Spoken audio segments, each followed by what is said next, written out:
All right, we are ready for our case study Zoom session. This is Misha Gadsden and Leanne Dixon. Today we are going to be discussing case study 2, a community of teachers. This aligns with our APTEL evidence, evidence number 2. So we'll just kind of get started with trying a synopsis of exactly what the case study was about, and then get into our guiding questions that we had. And so I'll go ahead and start with just kind of a summary. It was about a principal named Donna who wanted change within her school. So she got together a group of 5 of her most respected teachers, and they developed or talked about, some ideas that they could have about teacher evaluations. And so one of the things that they discussed, they talked about bringing this out to the grade level teams and having them get input with it. And then another person also talked about starting the new observation process the following year. So she met with each grade level at their meetings, and 3 particular grade levels, pre-K, kindergarten, and first, she thought had a really great plan. They were going to go in as groups and provide feedback and give instruction as a group. And then second, fourth, and fifth, we're going to give each other constructive feedback with 1 positive and then 1 thing to change. But one particular group, the 3rd grade, was the one that did not have a viable plan. So that was a grade level she had to focus a little bit more with. So after they met all together, she came back again and just kind of checked in to see what they thought about the observation process. So I guess we'll start with the very first question. It asks us, what guidelines could Donna have provided for the teachers prior to the grade level meetings?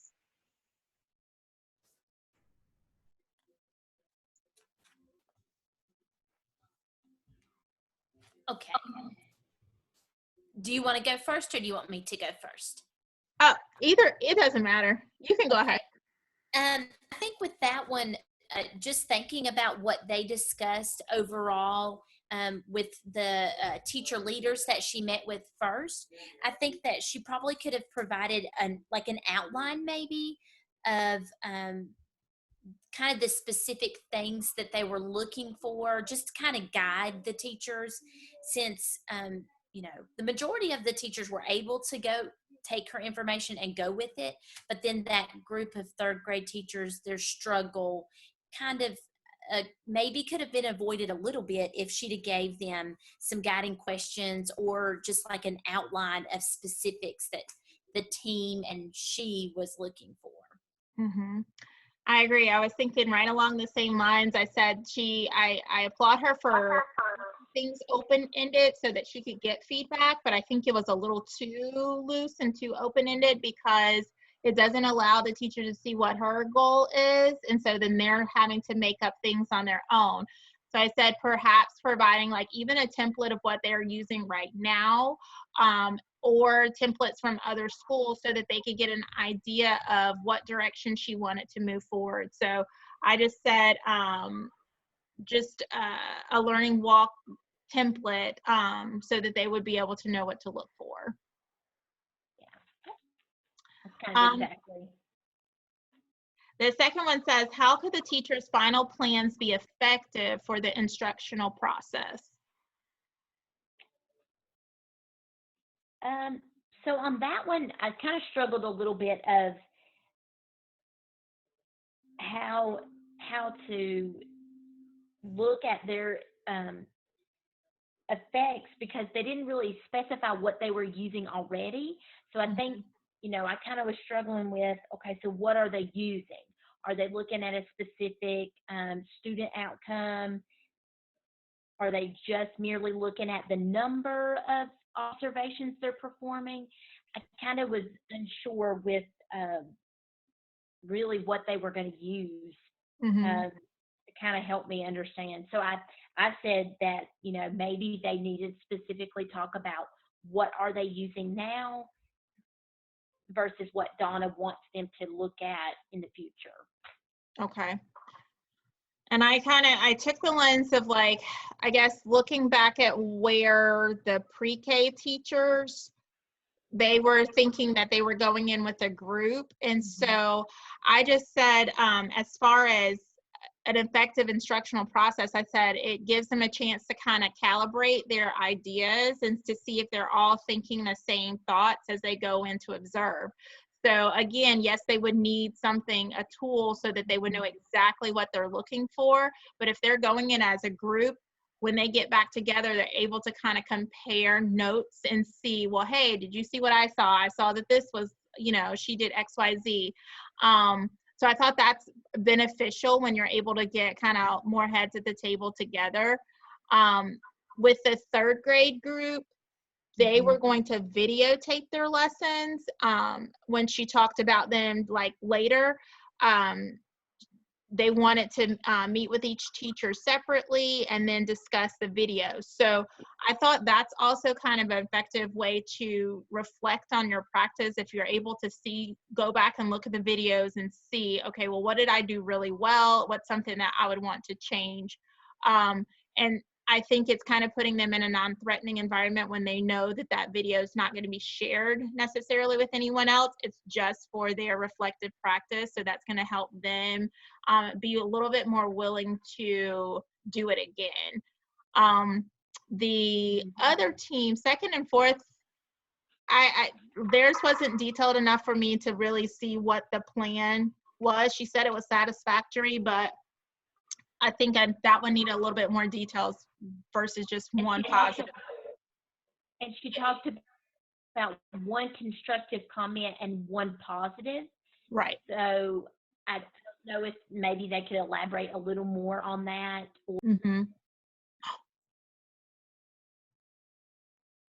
Okay, we lost Leanne, so we're going to pause to see if she can get back. Oh, there you are. It's storming here at my house. My power is actually like just flickered. So hopefully we'll make it. Oh no. Yes. Oh goodness. It is. So we'll keep going. Sorry Okay. about that. No, you're fine. A good thing I didn't hit the stop button. I was getting ready to stop and say I'll re-record it. No, thank goodness. Almost there. Okay. Go ahead. I feel like for all of those, I feel like they probably definitely need some type of tool of the specific things that they're going to talk about and reflect on. Yeah. Yeah, I agree. Yeah. Okay. The last one is saying, how would the principal be able to evaluate whether new observation formats working successfully for the student? So again, I think that, you know, I think she needs to specify what data collection tool they're going to look at. But from there, I think you definitely could start to see like the reflection piece on the teacher on how they're affecting the student data. And, you know, hopefully by setting goals, the teachers are mindful of what percentage of students are responding to their instruction. And then just the feedback that's given when the group meets, looking at that data and talking about, you know, the next steps for the group. So thinking about, okay, so 75% of my students were proficient, and now my next step is to do what, you know. Right. Yeah, I think, you know, just continuing to use whatever tool she sets up and then monitoring that over the course of the year. So just having check-ins, like starting out and saying, this is what I'm looking for this month, and then going in each week for the walkthroughs to see if teachers are doing what the expectations are. And we'll know that it's working from the students, because we can also do like the student survey. We can look at student data to see, are there improvements across the board? Like, are the scores going up or down? Hopefully they'll be trending upward, and we'll know that it's improving. I also thought that one thing that they may want to do with the students, and this could show as like whether it's working, is if they use the same strategies with their kids. So like the group that wanted to do it in a cluster, that's kind of the same, like when they're doing their writing or something, the students could work in groups of 3 or 4 and then kind of collaborate on what's something that their peer did really well and what's something they need to improve on. And the same goes with the 3rd grade group as far as observation, recording. Like if students have to do like an oral presentation or anything where they're having to show visuals or something like that, maybe have it recorded and have the students look back at their own work to see what's something that they did really well. So I think there's a lot of areas where this could be set up for success with the kids too, and you would know just based on like the student feedback, giving them an opportunity to share like, hey, this is something that's working for me. So Yeah, agreed. Awesome.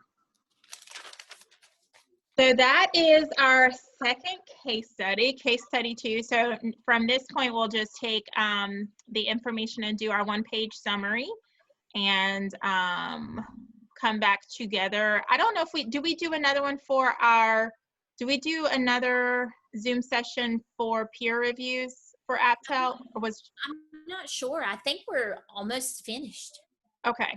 So I'll save the question. I'll stop the video and then ask you my AppTel question since it's not related. Okay. But Sounds until good. next time, Misha Gadsden and Leanne. Peace out. I don't know where the video is. Start recording.